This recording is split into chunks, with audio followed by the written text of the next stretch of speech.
CBAV3, Companhia Brasileira de Alumínio. Será que agora é uma excelente oportunidade de você investir nessa empresa? Será que chegou de fato a grande oportunidade de você multiplicar o seu dinheiro investindo nessas ações? Será que de fato a empresa está barata para você investir agora? Ou será que não é uma boa oportunidade? Fique comigo até o final do vídeo que você vai entender tudo sobre essa empresa, a Companhia Brasileira de Alumínio, a CBAV3.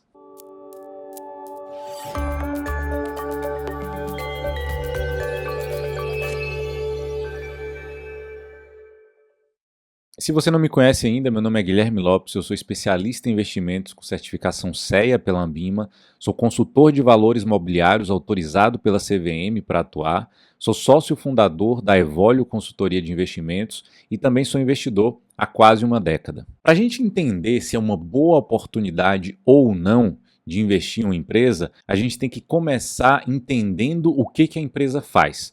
E para isso, a gente vai entender um pouco aí agora sobre a CBAV3, a Companhia Brasileira de Alumínio. Então vamos lá descobrir o que essa empresa faz. Ela é a única empresa do setor no país a atuar de forma integrada e sustentável em toda a cadeia de produção. E para vocês entenderem onde é que ela está presente, veja aí, ela se faz presente em embalagens, no setor automotivo, na área de transportes, na área de construção civil e bens de consumo. Então ela está presente aí em todos esses segmentos. Então ela faz parte da sua vida, né? Embalagens, automotivo, transporte, construção civil e bens de consumo. E ela está presente hoje em basicamente 7 estados brasileiros. Então ela está espalhada pelo país. E ela tem unidades administrativas, industriais, de mineração, usinas hidrelétricas e reservas ambientais. E ela tem uma característica que, por ela ter usinas hidrelétricas, né, ela produz a sua própria energia, a produção de alumínio da empresa tem baixo carbono, porque esse alumínio ele é produzido a partir da geração de energia renovável que a empresa tem ali, porque a empresa possui ali usinas hidrelétricas e eu vou te mostrar logo mais aí alguns desses ativos de energia. Ela também foi fundada em 1955, então é uma empresa que já tem décadas de existência, mas o IPO dela, ela entrou na bolsa em 2021, então ela não tem muito histórico de bolsa, tá? Ela entrou em 2021, fez o seu IPO. Como é que funciona o processo dela então? Você já viu que ela é uma empresa que produz ali a parte de alumínios e ela está presente ali em diversos segmentos.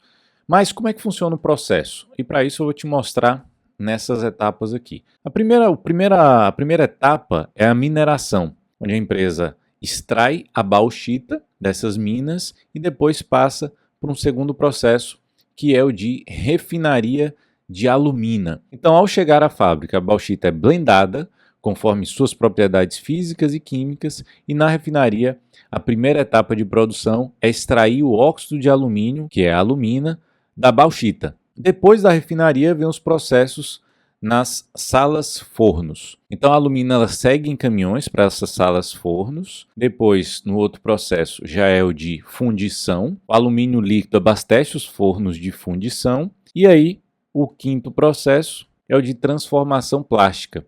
Para aumentar o valor agregado dos produtos, eles são submetidos a processos de laminação, extrusão e tratamento de superfície. Então é assim que acontece o processo da fabricação de alumínio aí da CBAV3, a Companhia Brasileira de Alumínio. Aí você fala, beleza, Guilherme, entendi, mas quais são os produtos, né? O que ela vende de fato? E aí a gente vai dividir os produtos dela em dois, né? Que são os produtos primários e os produtos transformados. Os produtos primários são esses aí, é a bauxita, né? Ela tem uma mina que extrai bauxita, a alumina, tarugos, lingotes e vergalhões. A partir desses produtos primários, ela faz outros produtos, são os produtos transformados. Quais são? São esses aí, folhas, chapas, telhas, perfis extrudados, rolos caster e placas. São esses produtos que a empresa vende, tá? Os produtos primários e os produtos transformados. Além disso, a empresa ela tem sua própria geração de energia.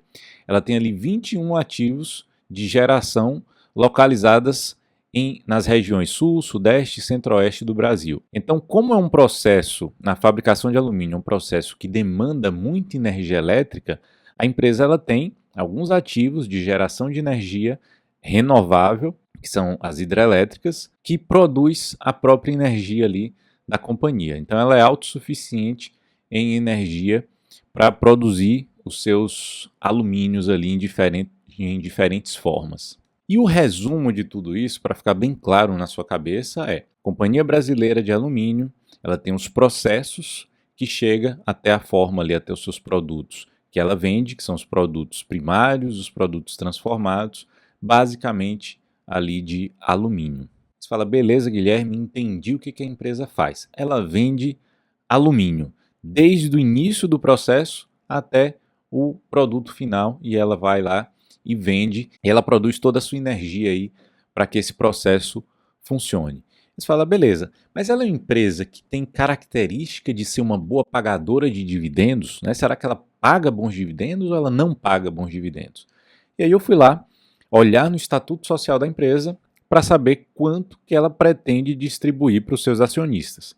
E achei lá que o mínimo obrigatório é de 25% do seu lucro líquido. E aí eu peguei o payout médio da empresa para comparar, para ver se isso de fato estava batendo. Como a empresa é uma empresa recente na bolsa, né, ela fez o IPO em 2021, então só tem aí 2 anos e meio, 3 anos de abertura de capital, o payout médio ele bate com esses 25%. A média ali, a faixa ficou próximo dos 25% de payout médio nos anos em que a empresa deu lucro. E agora, recentemente, a empresa está dando prejuízo, né? E vamos ver por que isso está acontecendo, né? O que está acontecendo com a empresa que está fazendo com que ela dê prejuízo. E para a gente entender o porquê que a empresa deu prejuízo agora, a gente vai ver um pouco dos resultados aí dos últimos trimestres da empresa. Vamos dar uma olhada aqui nessa imagem aqui. Primeira coisa, né? A demanda de alumínio primário, como é que ela está no mundo? Então a gente tem uma linha que exclui a China e tem uma linha que coloca a China aí também no somatório aí dessa demanda. Então quando a gente coloca a China aí, a gente vê que aumentou um pouco a demanda aí nos últimos 2 trimestres, né? No último trimestre principalmente. Então houve uma pequena melhora aí na demanda. Continuando olhando aqui o resultado dela, a gente vê a questão dos estoques globais em dias de consumo. O estoque ele vem caindo lá desde o primeiro trimestre de 2020. Né? Teve uma alta ali no primeiro trimestre de 23 e agora uma baixa de novo, ficando próximo ali do equilíbrio de 50 dias de estoque. Então, houve uma queda nos estoques, o que pode ser um bom indício, né, da empresa, que os estoques em queda significa que logo pode surgir um bom aumento de demanda aí novamente. Continuando olhando o resultado dela, a gente vê aí o percentual de vendas de alumínio da empresa, a maior parte da venda é no mercado interno, tá? E a menor parte, a menor fatia no mercado externo, sendo o segundo trimestre de 23, 95% no mercado interno e 5% apenas no mercado externo. E continuando olhando o resultado aqui, a gente vê o volume de vendas da empresa, né? E se a gente olhar lá no lado direito, nas colunas, a gente vê que houve uma queda, né, de 6% ali do segundo trimestre de 22 para o segundo trimestre de 23. E aprofundando um pouco mais aqui, a gente chega na receita líquida dela. A gente também vê uma queda, né? Uma queda de 29% do segundo trimestre de 22 para o segundo trimestre de 23. E chegando lá na última linha, a gente encontra um prejuízo, né? Saindo de um lucro no segundo trimestre de 22 e indo para um prejuízo no segundo trimestre de 23. Fazendo um resumo aqui desse resultado, a gente pôde ver que a demanda teve uma leve melhora agora no segundo trimestre de 23, o estoque está lá próximo das mínimas ali, então significa que já houve uma pequena melhora na demanda e o estoque está mais baixo do que a média. Então pode haver um aumento de demanda ainda maior aí nos próximos meses aí, nos próximos trimestres, tá? Mas a gente viu, né, que houve uma queda da receita da empresa, houve uma queda no volume de vendas e a empresa entrou para o prejuízo. Agora, se você olhar, houve uma queda no volume de vendas, mas a receita caiu muito mais. A queda no volume de vendas foi de 6% e da receita foi de 29%. E por quê? Porque houve uma queda no preço do alumínio. Então, mesmo se a empresa tivesse o mesmo volume de vendas, a receita ia cair, porque a empresa está vendendo a mesma coisa, mas vendendo mais barato. Por isso que a receita caiu muito mais do que o volume vendido. E óbvio que quando a empresa ela trabalha com uma margem que não é tão alta assim, quando ela tem uma queda no preço do seu produto e uma queda também no seu volume, ela vai lá e a margem vai para o negativo, né? Já que os custos dela se mantêm ali mais ou menos na mesma proporção, ou sobem um pouco, e ela vai para o prejuízo, que foi o que aconteceu com a empresa. E aí a gente vai ver alguns indicadores agora aqui, para a gente ver a situação, a foto atual da empresa. Vamos ver alguns indicadores aqui para a gente poder analisar. Primeiro é o dividend yield. A média desses últimos 2, 3 anos aí, desde o seu IPO, é de 6,7%. O atual está em 10%. Mas é óbvio que isso tende a cair bastante, né? Já que a empresa ela deu prejuízo aí no seu último trimestre. Então, quando a empresa dá prejuízo, ela nem distribui seus dividendos, né? Já que ela não teve lucro. Agora a gente vai para o PL, né? O preço sobre lucro. A média é de 5,3. Só que o atual está negativo, obviamente, porque a empresa deu prejuízo. Margem líquida, que foi o que eu acabei de falar. A margem líquida dela ali, nos seus melhores anos, ficou entre 8% e 9%. E agora está negativa, né, já que a empresa deu prejuízo. Queda na receita, queda no volume de vendas e, consequentemente, ali a empresa entrou no prejuízo. O ROI, né, que é o retorno sobre o patrimônio líquido. O ROI também está negativo, né, já que a empresa ela não está dando retorno, né, sobre o seu patrimônio líquido, e sim um prejuízo.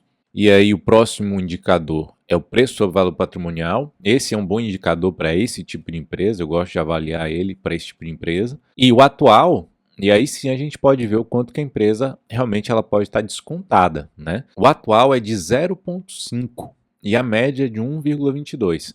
A média dela foi de negociar com um prêmio em relação ao seu valor de patrimônio, cerca de 22% ali a mais do seu valor de patrimônio. Agora, ela está metade do seu valor de patrimônio. É como se você comprasse uma nota de R$ 1 por 50 centavos. Mas, aí tem um detalhe, se a empresa continuar acumulando prejuízos, esse patrimônio líquido da empresa ele vai se deteriorando, né? Vai diminuindo. Então, isso pode ser uma boa oportunidade ou pode ser também um péssimo sinal. E aí a gente vai, eu quero que você acompanhe. E aí eu quero que você acompanhe ali até minha conclusão para você entender de fato se é ou se não é uma boa oportunidade essa empresa, tá? Pelo preço sobre valor patrimonial, parece sim que a empresa está bem barata, mas continue acompanhando aí. E aí a gente vê aqui a relação de endividamento da empresa, né? Se a gente olhar do primeiro trimestre de 23 para o segundo trimestre, né, de um trimestre para o outro, a dívida teve um aumento, aumentou. E a relação de dívida líquida sobre o EBITDA também aumentou bastante, né, para 3,88 vezes. Já é um endividamento que eu considero que começa a ficar um pouco mais perigoso. A gente olha um pouco mais aqui a questão da dívida da empresa, cerca de 78% da dívida é em dólar e 22% é em real. E aqui o prazo, né, o cronograma de amortização da dívida. Ela tem um caixa ali que dá para pagar essa dívida até 2026, o início de 2026 por ali. Então, no curto prazo, talvez ela não passe por problemas, no curtíssimo prazo. Mas lá na frente, se a empresa não der bons resultados, ela pode se complicar. E aí, o que é que eu queria chamar a atenção para vocês aqui, já encaminhando para a nossa conclusão? Eu quero que você preste muita atenção no que eu vou te falar aqui agora. Você já entendeu o que a empresa faz? Ela produz alumínio. Você entendeu também que ela é muito impactada pela demanda mundial dessa commodity. Então, se a demanda mundial diminui, é natural que o preço dessa commodity ele caia e a empresa sofra com isso, já que ela vai vender seu produto mais barato. E é isso que está acontecendo com a empresa. Ela está tendo uma receita que está diminuindo, porque os produtos dela estão se desvalorizando. E óbvio que é uma empresa que não tem margens tão altas assim, e uma queda no valor dos seus produtos, ali no preço dos seus produtos, leva a empresa para um prejuízo. Um dos pontos que eu chamo a atenção aqui, que a empresa deixou claro, é que ela está reforçando o seu plano estratégico para focar no core business dela, que é o alumínio. Então ela vendeu uma unidade dela de Niquelândia, incluindo a mina de níquel, para focar ali no alumínio. Então ela está seguindo seu plano estratégico para ter uma melhora operacional. Segunda coisa, né, a empresa está buscando o alongamento da sua dívida, né, para manter o seu balanço saudável por bastante tempo. E por que ela está fazendo isso? Por causa do mercado ruim ali de alumínio. Então, se o mercado continuar ruim por muito tempo, a empresa pode passar por sérios problemas. E outra coisa que eu quero chamar a atenção de vocês é em relação ao IPO dela. Ela fez o IPO em 2021. Normalmente, uma empresa ela faz o seu IPO, ela abre o seu capital na bolsa no melhor momento dela. Ela sabe que ela está num momento bom, ela sabe que o mercado está pagando um preço com um prêmio e ela vai lá e vende as suas ações por um preço mais elevado, né? E foi isso que aconteceu. De lá para cá, do seu IPO para frente, a ação só caiu. E qual a minha conclusão disso tudo aqui? Minha conclusão é que a gente precisa aguardar um melhor momento da empresa para a gente pensar em investir. Isso de fato é minha opinião, tá? Não é nenhuma recomendação para você. É o que eu acho, é o que eu faço na minha carteira pessoal, é o que eu faço na carteira dos nossos clientes, lá da nossa Wealth, da nossa consultoria. Eu não estou comprando essa empresa para os nossos clientes, justamente porque a empresa ela precisa demonstrar já uma melhora operacional significativa para a gente pensar em investir. Então a gente tem que ser prudente e não apostar no futuro que é extremamente incerto e muito obscuro ainda. E eu sei que normalmente nós, seres humanos, nós temos o viés, que a gente chama de viés do bilhete premiado. A gente achar que sempre alguma empresa que a gente olha ali, que está com desconto como essa, um desconto sobre o seu valor de patrimônio, às vezes a gente acha que é um bilhete premiado. A gente acha que se a gente investir nessa empresa, a gente vai multiplicar o nosso patrimônio ali quando o mercado perceber que a ação estava barata. Mas às vezes a ação barata ela pode ficar ainda mais barata se os fundamentos continuarem se deteriorando. Mas tem um detalhe aí, quem ficou até o final do vídeo aqui agora vai ganhar esse prêmio, né, essa dica aí que eu vou dar. Tem uma empresa que eu acho, de fato, que é uma grande oportunidade de multiplicação de patrimônio. Óbvio que existem vários riscos ali embutidos, por isso que o potencial de valorização é muito grande. Se não tivesse nenhum risco ali, ela não teria esse potencial de valorização. Eu gravei um vídeo sobre essa empresa, inclusive já gravei há algum tempo, tá? No momento que eu gravo esse vídeo aqui, ele ainda está extremamente atual, porque eu continuo achando a mesma coisa sobre a empresa. A empresa já melhorou de lá para cá. É uma microcap que não tem quase ninguém olhando, provavelmente você nem conhece essa empresa, mas eu gravei um vídeo sobre ela aqui e eu vou deixar esse vídeo aqui para você assistir, tá? É só clicar nessa tarja que vai aparecer aqui, você vai lá e assiste. Essa sim, de fato, eu acho que tem um potencial de multiplicação aí ao longo do tempo, desde que a sua tese ela se concretize, desde que as coisas andem bem para ela aí. E esse vídeo tem a parte 1 e parte 2, tá? Esse que eu vou botar aqui em cima é a parte 1. No link da descrição aqui, na descrição desse vídeo, eu vou deixar o link da parte 2 também. Então vai ter a parte 1 e a parte 2. Eu quero que você assista os dois vídeos para você entender o momento atual dessa empresa e dessa microcap com potencial de valorização. Então vai lá, assista esse vídeo e foi um prêmio para você que assistiu esse vídeo até o final. E tem um outro aviso aqui, um convite para você, na verdade, para você conhecer a Evolio Consultoria de Investimentos. Se você não sabe como montar uma carteira ainda, se você não sabe como escolher suas próprias ações, quantas ações você deve ter, quantos fundos imobiliários você deve ter, como estruturar sua carteira, a gente pode fazer tudo isso para você. Vai no link da descrição da Evolio, clica no link da Evolio e fale com a gente no WhatsApp, conheça os nossos produtos que a gente vai poder te ajudar de alguma forma, tá bom? Então clica no link da descrição e faça parte da Evolio Consultoria de Investimentos. Espero que você tenha gostado do vídeo, um grande abraço e até o próximo.